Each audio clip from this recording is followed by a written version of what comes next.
toda quarta-feira nós temos o tradicional comentário do Dr. Nelson Egon Geiger. Bom dia, Dr. Nelson. Bom dia, doutor Eduardo. Bom dia a todas as pessoas que estão atentas no nosso grande portal.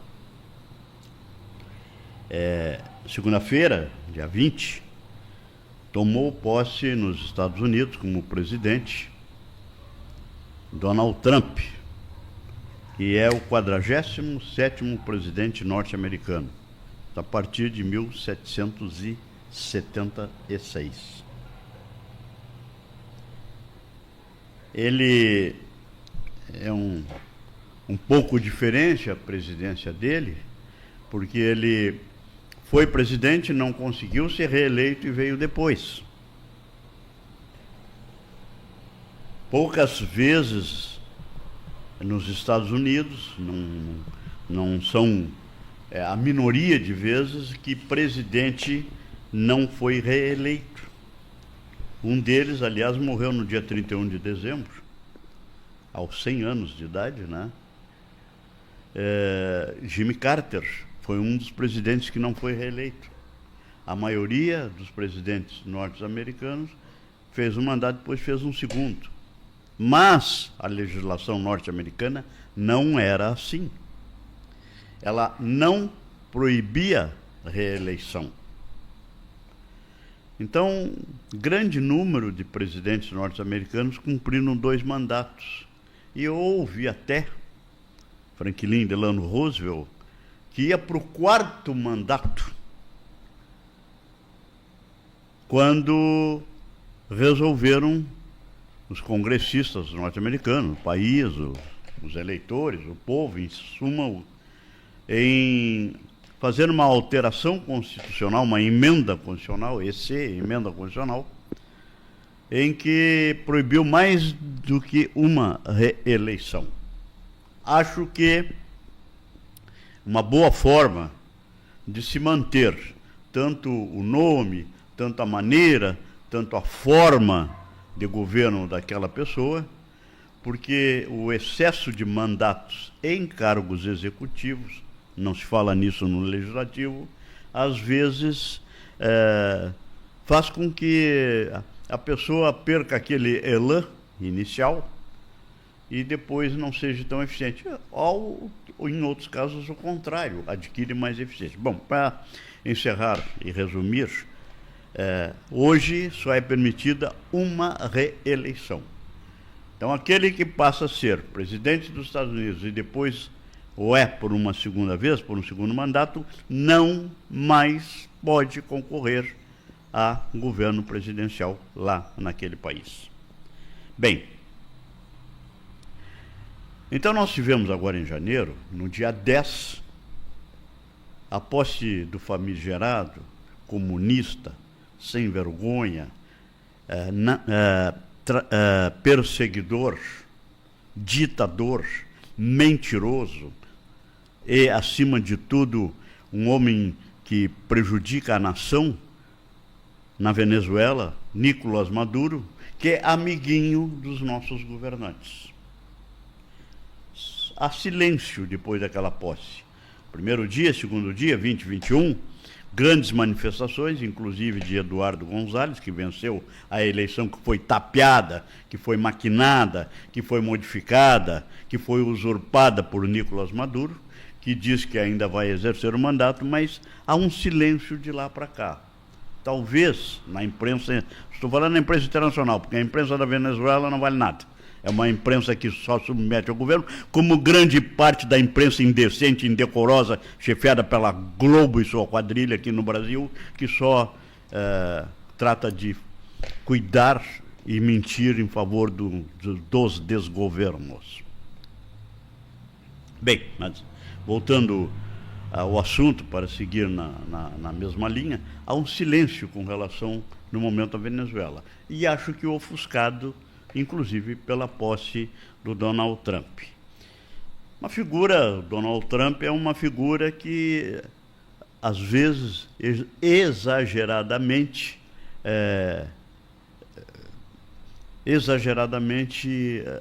trata de alguns assuntos. E no primeiro governo dele, a grande polêmica do muro para dividir o México dos Estados Unidos. O México faz divisa com os Estados Unidos pelo estado do Texas e parte possivelmente pela Califórnia, porque a grande imigração de mexicanos aos Estados Unidos. Tanto que os Estados Unidos hoje já tem bem mais de 400 milhões de habitantes, já é o terceiro ou quarto país do mundo, quarto, eu acho, em número de habitantes. E eles querem estancar isso.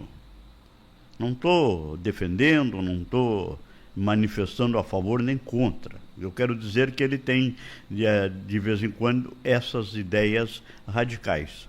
Mas tem muitas coisas que nos interessam. Uma delas é a tenacidade no combate a esta esquerda podre que anda querendo assolar o mundo inteiro, que está caindo, está em baixa, está diminuindo, mas que, lamentavelmente, em parte da América do Sul, e pouquinha coisa na América Central, porque lá aqueles países não têm nenhuma expressão.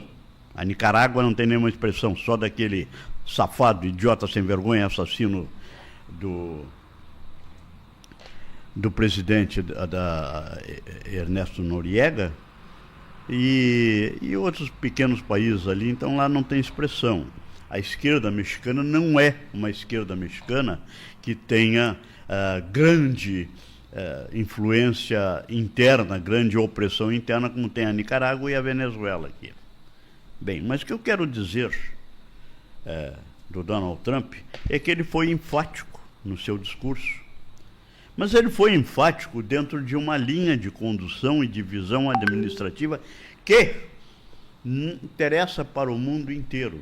E uma das coisas, vejam bem a importância da sua eleição, nada contra o Joe Biden, mas o Joe Biden está velho demais, andou já até com dificuldades em manifestações, porque está com 80 e tantos anos e, lamentavelmente, não está com 80 anos com uma sanidade total, tranquila, ele está mais fraco. Agora, nos últimos dias até bastante tranquilo, mas já houve episódio o ano passado em que ele demonstrou algum problema já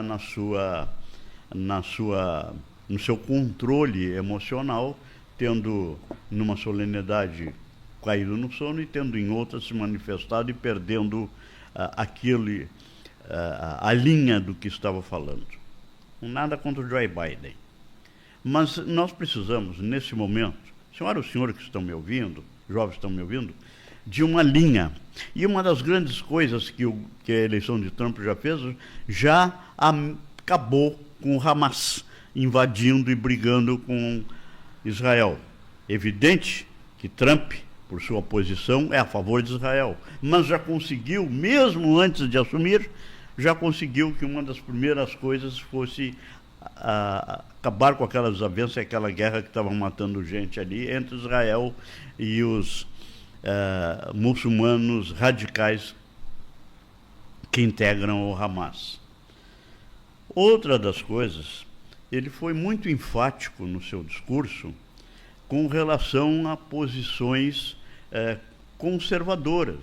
Ninguém é contra a evolução. Fique bem claro que tem certas coisas da evolução do mundo atual que não retroagem mais, que não vão mais para trás e que nós não vamos estancar. Acabou.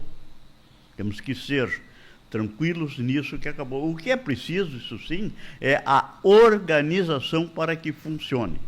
Bom, o que eu quero dizer é o seguinte: na mídia de ontem e de hoje, interna aqui no Brasil, há radicais comunistas incompetentes, mal intencionados, integrantes do PT, PSOL e outras porcarias que estão, infelizmente, compondo a administração brasileira, deputados e uma deputada se manifestando contra uma coisa que uma parte do discurso, uma parte dos comentários de Donald Trump. Ele lá falou, aqui nos Estados Unidos é masculino e feminino. A intenção não foi aquela que estão radicalizando aqui no Brasil. Tanto que Tanto que, nomeado ontem para comandar o Tesouro norte-americano, que é um dos órgãos mais importantes, como o FED, como o Banco FED, com o Banco Federal deles que controla, que seria o nosso Banco Central, a economia interna, ele nomeou para o Tesouro dos Estados Unidos uma pessoa que admite tranquilamente que faz parte do LGBT, essas porcarias dessas siglas que andam por aí. Então ele não é o radical que estão dizendo. Ele é objetivo, sim. Ele tem uma visão administrativa, sim. Ele tem uma ideia enfática, sim. Ele é um cristão ortodoxo, é exagero, mas é um cristão consciente, sim. Mas ele não disse que não vai admitir isso. O que ele disse que não vai admitir, e eu dou inteira razão, é querer fazer com que essas minorias tomem conta da maioria. Cansativo dizer isso aqui, mas é preciso dizer. Qual é o objetivo da democracia no mundo inteiro? Democracia é a forma de governo em que o povo governa através de seus representantes. Isso vem de 1000 anos antes de Cristo, portanto tem 3000 anos de tradição, vem lá da Grécia Antiga. A ideia é o comando do povo pela maioria. Nós não podemos ser comandados pela minoria. Onde a minoria comanda, a Venezuela, quem é que manda? A esquerda podre, radical do Nicolás Maduro, perseguindo, prendendo gente, até criança, violentando crianças, como fez há pouco, depois daquela eleição roubada dele. É contra isso que a gente é. Então, não venham aqui radicalizar, como deputados petistas e psolistas fizeram no Congresso, ontem e anteontem, com relação a manifestações do Donald Trump. Na realidade, o mundo inteiro tem grande influência norte-americana. É cego quem disser que não tem. É cego quem achar que são os irmãos Castro e seus sucessores que comandam o mundo. É cego quem acha que o Nicolás Maduro é que tem força para comandar o mundo. É idiota e é cego quem diz que é o Noriega que tem condições de comandar o mundo ou aquele lá da Coreia do Norte. Volto a dizer, a China é diferente, há um comando comunista interno, há um controle comunista interno, mas uma visão diferente, capitalista, de nível governamental. E a Rússia não é mais o que era na antiga situação da União das Repúblicas Socialistas Soviéticas. Então, o que nós precisamos? Alguém que esteja somando-se à maioria. E a maioria das populações do mundo, a maioria dos países do mundo, não é dessa esquerda podre que anda por aí. Portanto, essa esquizofrenia de representantes petistas e psolistas na Câmara Federal, aqui no Brasil, nada tem a ver com isso. Eu não vou nem comentar uma bobona idiota retrógrada que foi candidata a prefeita aí na nossa capital, dizendo asneira, como disse ontem, escrevendo asneira nas suas redes sociais com relação ao governo Trump. Nós não temos que nos preocupar com isso, nós temos que nos preocupar com o mundo indo para a retidão. Se tem algumas coisas erradas na visão dele, ele vai ser cobrado internamente pela Câmara, pelo Congresso norte-americano, que é composto, como o Brasil, de Câmara e Senado. Apesar que a maioria da Câmara e do Senado está nas mãos deles, são dos republicanos, lá nos Estados Unidos a independência do poder legislativo é imensurável. Não é como aqui, que vão lá e dão emendas, distribuem emendas, e este governo corrupto nosso, esse governo executivo corrupto nosso, vai lá e compra os deputados. Lá nos Estados Unidos isso não acontece. Portanto, se ele fizer alguma coisa que não seja o interesse da maioria ou a visão administrativa, ele vai ser corrigido e cobrado, porque ele é presidente da República dos Estados Unidos, ele é presidente dos Estados Unidos, ele não é dono dos Estados Unidos, ele não é rei, ele foi eleito. Feita essa digressão e depositando abertamente minha esperança na sua administração, eu quero fazer um comentário aqui, final, quero encerrar, perdão, um comentário aqui. por acaso, mexendo na televisão, eu vi que está havendo ainda entrou agora na televisão um filme chamado 1984. Eu já bati demais aqui, nesse mesmo microfone, nesse mesmo nosso portal, sobre o 1984 do escritor George Orwell, inglês. O livro. Agora tem um filme. Veja a senhora e o senhor o que é o 1984. Veja o que o controle, e esse é o perigo do mundo, que o controle da mídia pode fazer com relação às pessoas. George Orwell previu isso em 1948, quando ele escreveu o livro chamado 1984, acreditando que 36 anos depois o mundo estaria com o desenvolvimento que está hoje em relação à mídia. Na verdade, ele errou em 40 anos, agora é que está chegando isso. Agora que está chegando, não, agora que está chegando de forma violenta, isso aí, como ele fala no livro. Vejam esse livro. Vejam esse filme, se o senhor e a senhora tiveram a oportunidade. Procure. Especialmente os jovens, eu recomendo que o vejam. Como volto a dizer, ainda está dando na Netflix o livro chamado Polícia Federal, A Lei é para Todos. São 2 filmes. Vejam também esse filme. O 1984, por uma visão do mundo inteiro. A Polícia Federal, A Lei é para Todos, 2 filmes brasileiros, para interesse nosso de brasileiros, para se ver o que ocorreu no passado aqui e nós não entrarmos mais nessa fria de eleger governos incompetentes e ainda por cima não confiáveis. Bom dia. Bom dia, doutor Nelson Egon Geiger, e seu comentário.